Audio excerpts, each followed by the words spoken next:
great pleasure to join you this morning for the Balkans Go Circular conference, something that we are extremely proud to support and extremely proud to be part of and to contribute to. I'm going to start, well, at least contribute to the beginnings of some of the discussions and proceedings with a reflection on the question of collaboration and why that matters so much to the notion of circularity and what it is that we mean by circularity. I'll put up some slides, so I'm just going to share a screen for a second to support what it is that we are here to talk about. Just 1 minute. If I do this. Okay, so hopefully this is showing you the Balkans Go Circular. Can you see that? Yeah, I can see that you can. All right, fantastic.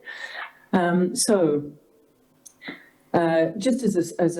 a emphasis, a point of emphasis that I would want to put on why Climate-KIC is so pleased to and committed to supporting the Balkans Go Circular and the initiatives that we are doing within the region. We are an organization that made a decision a little while ago to focus on how to achieve systemic change through innovation, how to ensure that the way we design innovation, the way we deploy innovation, and the way we connect innovation to investment, to policy and regulation, and to decision-making and social activation is done in such a way as to catalyze profound transformation that is inherently systemic, because it involves really a number of connected relationships in terms of materials, resources, our behaviors, our infrastructures, and our notions of economy.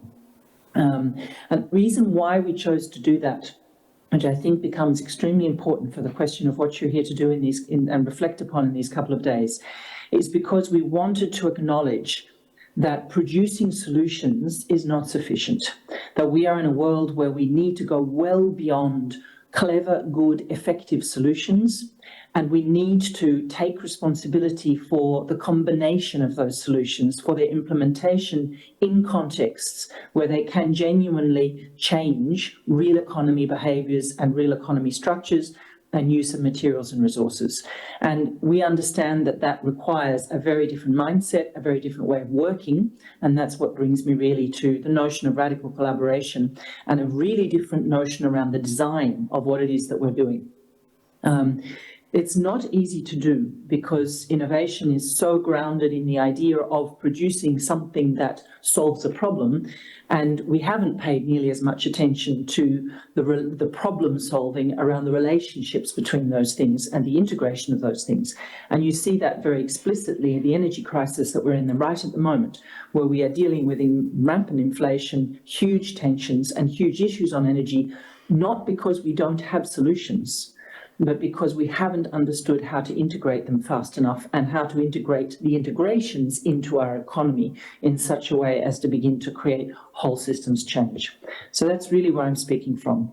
From the perspective of circularity and what it means to go circular and think of a circular world, this is slightly old data, but it's data I just wanted to remind us of. We have an awful lot at stake in terms of the way in which we make a big dent in our emissions footprint in Europe and globally, and the way in which we think about alternative economics. And one of the things that I really wanted to pull up as a first point, I've got 3 points that I wanted to bring this morning. One is around the fact that going circular is about constructing a new economy.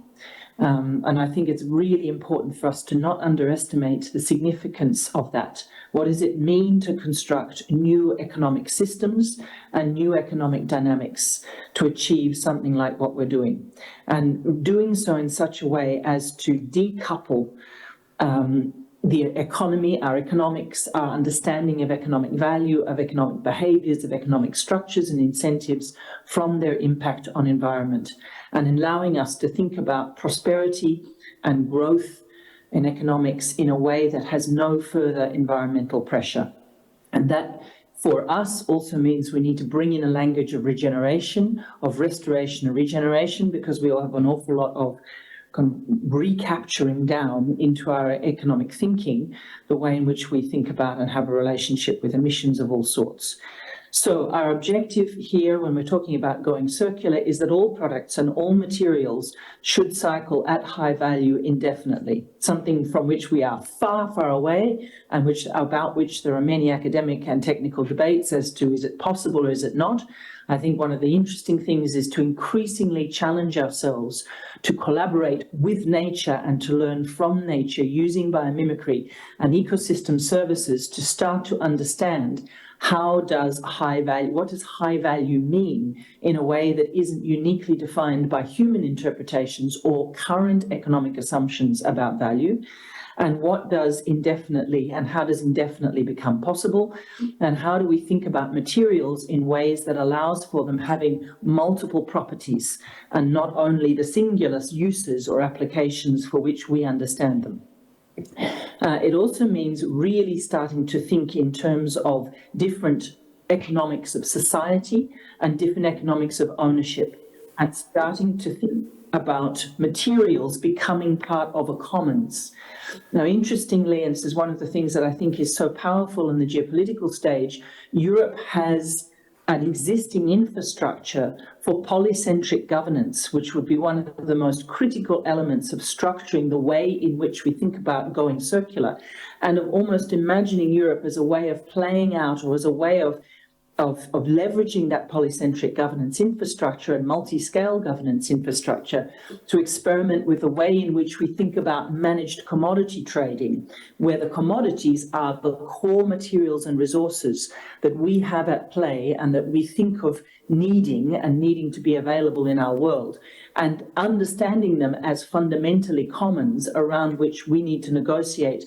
and trade in needs, in intergenerational responsibilities and accountabilities, in governance across different regional areas and scales, thinking about how to distribute in equitable and fair ways. So this is about building urban and rural economies that are decarbonized, that are resilient, that are equitable, and where circularity and regeneration are deeply embedded as design principles, core design principles, learning from and collaborating with the natural environment in the ways in which it can teach us what to design for and how to work together. So this is very much, in other words, the first point I really wanted to bring was why and how to collaborate in creating a circular world needs to start with thinking of circular and circularity as about creating new economic forms, new definitions of value, new economic systems, and new economic structures that include the social economy and the political economy of society. The second point I really wanted to bring this morning is circularity, circular economy means working in an inherently systemic way, and that means working on relationships, something that is incredibly difficult. At the heart of the work we are doing to lead the European mission on cities, the Net Zero City pilot initiative of the mission, and following through to working with 112 cities, 100 in Europe and 12 at the edges of Europe, committing to decarbonize by 2030, that will be impossible without a complete redesign of economic and material structures, thinking in terms, very, very different terms. And it requires really beginning to understand that we cannot innovate on transport and then innovate on buildings and then innovate on waste and then innovate on the way in which we think about nature-based solutions. We have to work out how to innovate in such a way as to unlock the properties, the relationships, the interrelationships, the interdependencies. And so what we are innovating is the relationship between the multiple possibilities that we have in terms of individual substitutions or new materials or new business models or new fiscal structures, but above all, how we bring them together. And that requires very practically working in terms of place-based or value chain-based portfolios. It means thinking about what is ultimately at stake, full decarbonization of a city by 2030, for example, which is the mission's objective, or full circularity across multiple value chains, understood not as neat, closed loop, but as multiple messy intersecting circles and intersecting shapes and forms. We're really working on a messy middle design and using the structuring of a portfolio as a way of creating an enabling space for the work on relationships, for the work on how to mash up, bring together, combine different aspects, different material innovations, different logistics and supply chain innovations in such a way as to see how could they form new structures, new economics, new mechanics, and new social engagement shapes. So that work, which is at the heart of the mission implementation, is at the heart of what Climate-KIC calls deep demonstrations. For example, the work that we are very proud to be doing with the government of Slovenia on circularity across 5 industries, but starting with a particular focus on how mobility, the built environment, forestry, food relate to one another, is very much about creating an enabling space for those multiple solutions to be looked at together. And in the current context, to bring a further attention to security and the risk of constant crisis and the need to simultaneously work on adaptation as well as decarbonisation. So we're thinking about strategic autonomy in a way that is nuanced and thoughtful, and thinking about the multiple uses of everything to support resilience and decarbonisation in a way in which we redesign. It's a massive design challenge. How do we redesign human life, redesign industrial systems, redesign economic models? And the last point I want to make has to do with how to collaborate and why is it so essential. You cannot possibly achieve an effort of transformation, of self-transformation, without working on the relationships between things, and without therefore needing to engage what it takes to bring together different actors, different businesses, SMEs, thousands and hundreds of SMEs, different large industrial players, different researchers, government departments, even around the same table, requires an art of working together. It simply does not happen because you ask people to sit at the same table. It requires significant work. And one of the examples that I wanted to pull up as an inspiration for this is an initiative that Climate-KIC has contributed to. I'm just going to get myself out of the sun. As it very much drawing on the work that we have had the privilege to be doing over the last years in Europe, with member states, with regions, with businesses, and with a large community of innovators, which is all about how to achieve radical collaboration. This is work that was put together through a qualitative interview process with RIOS partners and was launched at COP27 at Sharm el-Sheikh as the beginnings of, if you like, a call to practice and forming a practitioner community around the world of how to turn the construct of radical collaboration into practice, how to embed it and invest it in the work we are doing in all sorts of places in the world on, for example, taking principles of circularity and really making them real, meaningful, pragmatic, and effective.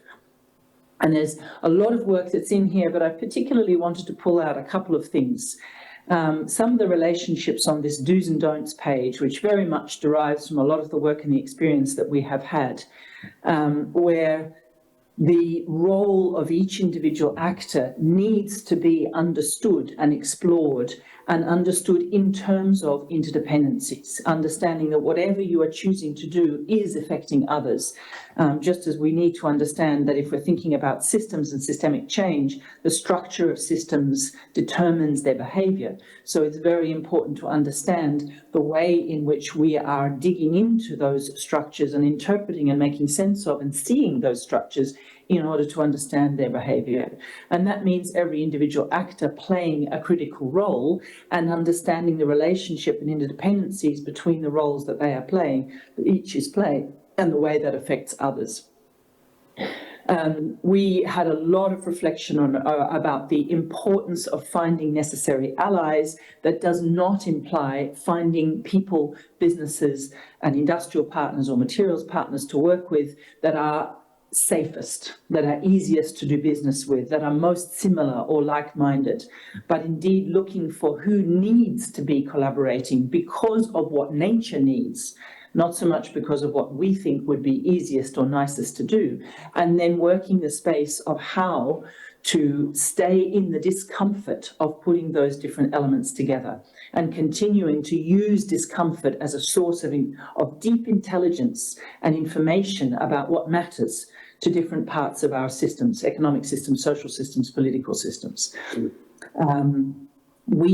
want to put a spotlight on the importance of storytelling as a way of continuing to inject a sense of positive reinforcement loops and hopefulness in the way in which we work forward, because that unlocks action and possibility. But very, very important not to assume that because you are telling a story, the language is shared and understood. That the importance of working out what sits underneath language, what sits underneath the word that we use when we say circular, taking the time to really unpack what are we naming? Because often what we're naming come from very different sets of assumptions, needs and expectations, and really taking care to understand that is a critical element of how to collaborate in ways that are actually effective. And that relates very importantly to number 4 there, working your differences, using differences as a source of constructive, creative, generative possibility, not demanding agreement, but working in what we learn from the differences of expectation and need in achieving some form of much more systemic design. And lastly, let me just focus on the one right in the middle, which I think is an important element as you go into any 2-day conference with a bunch of people sitting together, reflecting together on the work that everybody is doing from a place of pride, from a place of wanting to indicate how this is a solution, and from a place of exercising effort in listening, really deeply listening to one another, taking care of who we are and how we are in doing this work together is immensely important for achieving active, effective collaboration, which is so necessary to achieve circularity. Simply just continuing to push because we have a sense of urgency, because we have a sense of crisis, because we have a sense of time running out, or a sense of not being understood, or the right messages not getting through, or short-term decisions and vested interests really stopping the progress of the work we're doing, is counterintuitively not helpful. But taking space, creating space to explore, to learn, to listen, to question, to sit with discomfort and have that be part of the way in which we bring a spirit of collaboration to the work of working relationships and working differences to ultimately what is at stake, which is the redesign of our systems, of our notions of economy and of our notions of living in the world. This playbook with all of the details out is available online. It's an open source contribution, and Climate-KIC is a key part of contributing to that. So please do feel free to use it as you go forward today. And thank you very much for the opportunity to contribute to the conference.